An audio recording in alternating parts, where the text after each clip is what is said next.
இதெல்லாம் சர்த்தை. இப்ப இந்த கேள்வி என்னன்னா, இப்ப ஒரு மிதுன லக்னத்துக்காரன் இருக்கான், அவனுக்கு 2ஆம் இடம் என்னது? கடகம். பலகால் ராசியா? அது காலபுருஷன் 4ஆம் இடம், சொத்துல இருந்து வருமானம். நீங்க மிதுன லக்னத்துக்காரன் பூரா பாருங்க, ஒரு சொத்துல இருந்து வருமானம் வந்துகிட்டே இருக்கும். அவன் டீச்சரா இருப்பான், அது காலபுருஷன் 4ஆம் இடம். மேக்சிமம் டீச்சரா இருக்கிறவன் அவன் தான் மிதுன லக்னத்துக்காரன்.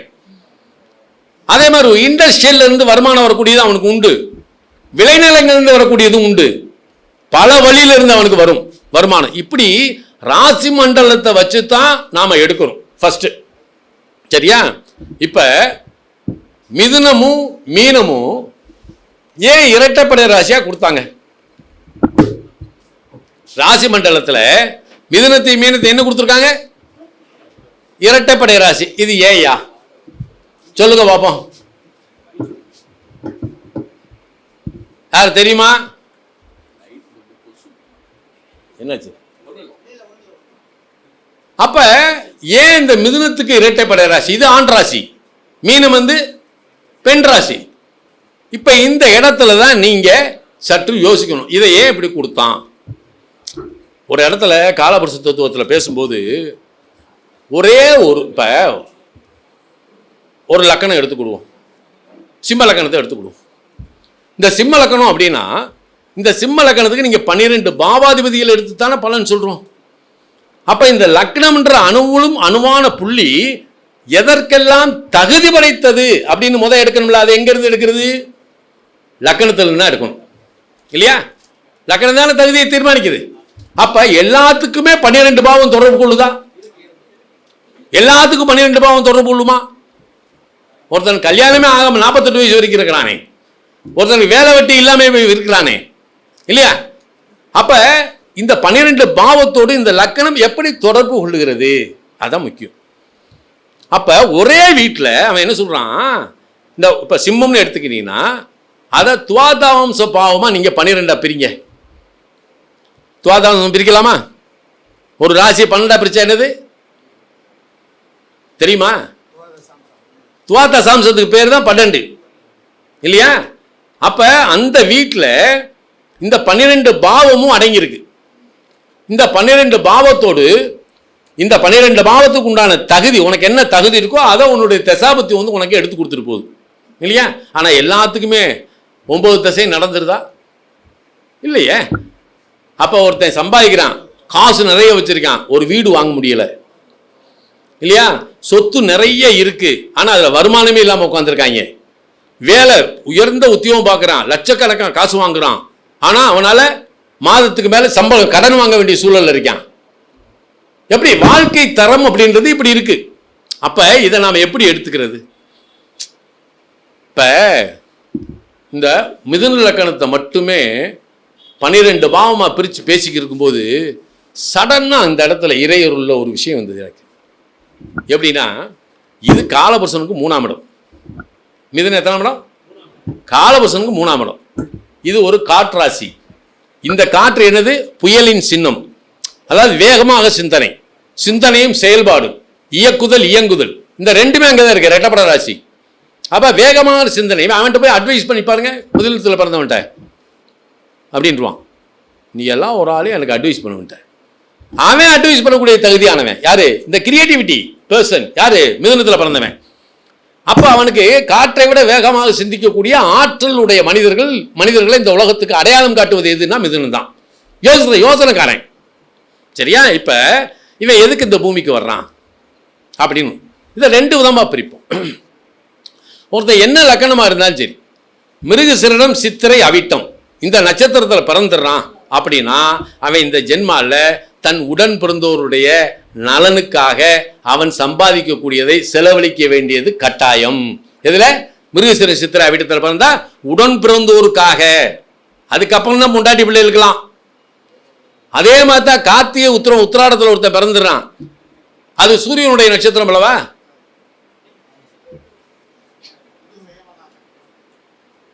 எப்படி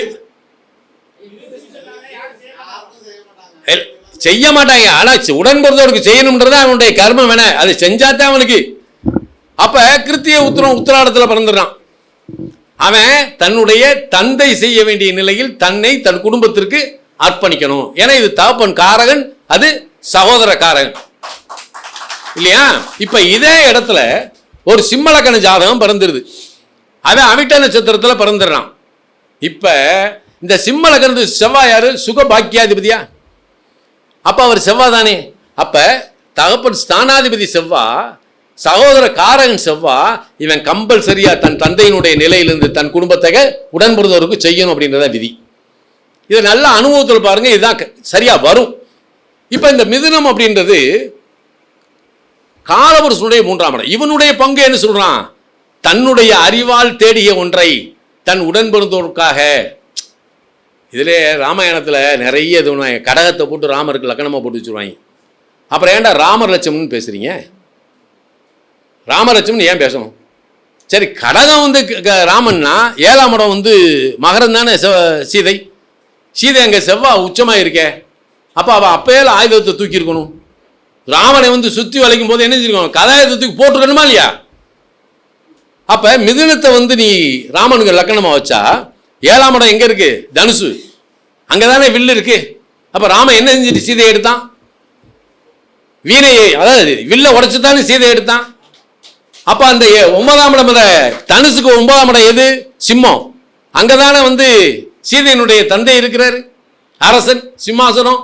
இதை இப்படி லாஜிக்கா கொண்டு போட்டு கடக இலக்கணம் தான் ராம இலக்கணம் அப்படின்னு ஒரு கட்டம் போட்டு வச்சிருப்பான். இந்த கடக ராமனுடைய ஜாதகத்தை போட்டு ஆபீஸ்ல வச்சிருக்க பூரா பாருங்க, ஒன்னு ஓடி போயிருவான். ஓடி போயிருவான் இருக்காது. அவனே ஓடி போய் அவனே வனவாசம் போன வந்தான்டா. அவன் எப்படி வனவாசம் போனா, எதனால அவசரம் போனா, எந்த காலகட்டத்தில் வனவாசம் போன கேட்டால் சொல்ல மாட்டான். அவனுக்கு கடகலக்கன் போட்டு. எதுக்கு சொல்றேன்னா, இந்த மிதுனம் என்பது இரட்டைப்படை ராசி, அது காலபுருஷனுடைய சகோதர ஸ்தானம். இப்ப இந்த இடத்த ஏன் அவன் வந்து இரட்டைப்படை ராசியாக கொடுத்தான்? ஏன் மீனத்தை இரட்டைப்படை ராசியாக கொடுத்தான்? சிந்தனைக்கு நல்ல விருந்து. இப்ப நான் ஒரு விஷயம் சொல்றேன், இதை லாஜிக்கா இதை எல்லா கூட்டத்திலையும் சொன்னது தான், உங்களுக்கு இலகுவா புரியுற மாதிரி ஒன்று சொல்றேன். இப்ப காலபுருஷனுடைய 9ஆம் இடம் என்பது தகப்பன் ஸ்தானம் இல்லையா? சரி, தாயார் ஸ்தானம் எங்க இருக்கு? கடகம், ரைட்டா? இப்ப தகப்பனாருடைய அயனசேன போகமும் தாயாருடைய விருப்பமும் எத்தனாம் இடமா வரும்? விருச்சிகத்தில் போய் நிற்குமா? தந்தையினுடைய அயனசேன போகம், இதுக்கு தாயார் உடன்படுகிறாள் விருப்பத்தோடு. 5ஆம் இடம் விருப்பத்தோடு உடன்படுகிறாள். அவள் கற்பம் தரிக்கிறாள். அந்த யோனி வாசலிருந்து ஒரு குழந்தை பிறக்கிறது. விருச்சியம் தானே யோனி. அதுல இருந்து ஒரு குழந்தை பிறக்கும் போது இந்த குழந்தை பிறப்பதனுடைய லக்னம் தான் மேச லக்னம். சரியா? அப்ப அந்த மேச லக்னத்தை நம்ம போனோன்னு ஜாதகம் பார்த்தோன்னே என்ன சொல்றோம்? ஜாதகத்தை பார்த்தோன்னே ஆயுள் பலன் தீர்க்கும் அப்படின்னு தான் முதல் சொல்றோம். எந்த ஒரு ஜோசியும் ஜாதகத்தை குறிச்சோன்னா பையனுக்கு ஆயுள் பலன் தீர்க்கும் அப்படின்னு சொல்றானா அவன் ஜோசியம் தான். 8ஆம் இடம்.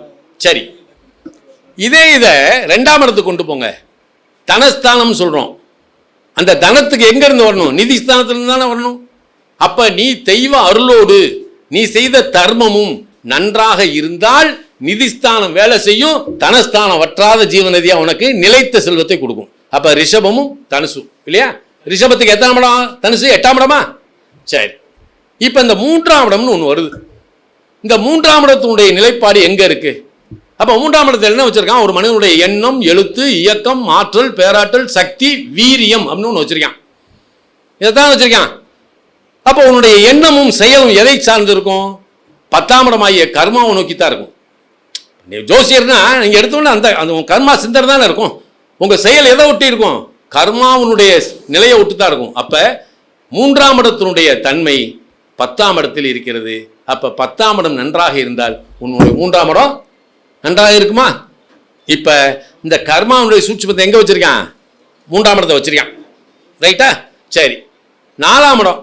இப்ப எனக்கு வந்து விமலை வந்து இந்த பண்ணையா ஒரு 50 லட்ச ரூபாய் வச்சுக்கோ அப்படின்னு கொடுத்தா நான் போய் என்ன செய்வேன்? எனக்கு வேண்டிய வசதி வாய்ப்புகளை தான் பெருக்குவேன். லாபஸ்தானம் 11ஆம் இடத்தில் ஒரு கிரகம் இருந்தால் 4ஆம் இடத்தினுடைய நிலைப்பாடு வளருமா இல்லையா? அப்ப 4ஆம் இடத்தில் சூட்சுமம் எங்க இருக்கு? 11ஆம் இடத்துல இருக்கு. சரி, ஒன்றும் இல்லை. இப்போ 5ஆம் இடம்ன்றது நம்ம சிம்மம் எடுத்துக்குவோம், புத்திரஸ்தானமும் எடுத்துக்கிடுவோம். குழந்தை பிறக்கணும். குழந்தை சும்மா பிறக்குமா? மலையேறி இறங்கினா பிறக்குமா? மகான்களுடைய ஆசீர்வாதத்தில் பிறந்துருமா? டே நீ புருஷ முண்டாட்டியா வாழணும்டா. அப்ப 12ஆம் இடத்துல அயன செய்யன போக நடந்தா தான் குழந்தை பிறக்கும். அப்ப 12ஆம் இடம் 5ஆம் இடத்துக்கு எத்தனாம் இடம்? 8ஆம் இடம் இல்லையா? அப்ப அந்த 8ஆம் இடம் 12ஆம் இடத்தினுடைய விளைவை வச்சுதான் 5ஆம் இடமே வேலை செய்யுது. அப்ப 12இல் ஒரு கிரகம் இருந்தா இந்த 5ஆம் இடத்தினுடைய தத்துவம் எங்க இருக்கு? அதுக்கு 8ஆம் இடத்தில் அதனுடைய சூட்சுமம் இருக்கு. இப்ப 6ஆம் இடம் அப்படின்னா அது உழைப்பு. நீங்க 6ஆம் இடத்துல என்ன எடுப்போம்? கடன், வழக்கு, நோய், இன்னொன்னு என்ன இருக்கு? சர்வீஸ், உழைப்பு இருக்கு. எதிரி ஒரு பக்கம் இருக்கட்டும், 6ஆம் இடம் பொறுப்பு. இப்ப 6ஆம் இடம் நிலத்தத்துவமாக இருந்தால் அது உழைப்பு, 6ஆம் இடம் நெருப்பு தத்துவமாக இருந்தால் நோய், 6ஆம் இடம் காற்று தத்துவமாக இருந்தால் வழக்கு, 6ஆம் இடம் ஜல தத்துவமாக இருந்தால் கடன். இதை அப்படியே பிரிச்சுக்கணும். இது காலபுருஷ தத்துவத்துல நீங்க எடுத்து பழத்துக்கணும். மிதுன லக்னத்துக்கு 6ஆம் இடம் என்னது? ஜலராசி. அது காலபுருஷனுக்கு 8ஆம் இடம். மிதுன லக்னத்துக்கான மட்டும் கடன் வாங்கிட்டான்னு வைங்க, அவன் வட்டி கட்டியே மாஞ்சு போவேன். வளர்ந்தார் அதோட அவன் அட்ரஸே இல்லை. அப்ப இந்த இடத்துல 6ஆம் இடம் என்பது உழைப்பு, உழைப்பு கேட்ட. அப்ப இந்த உழைப்புக்கு தகுதியானவனா லக்னத்தை பாரு.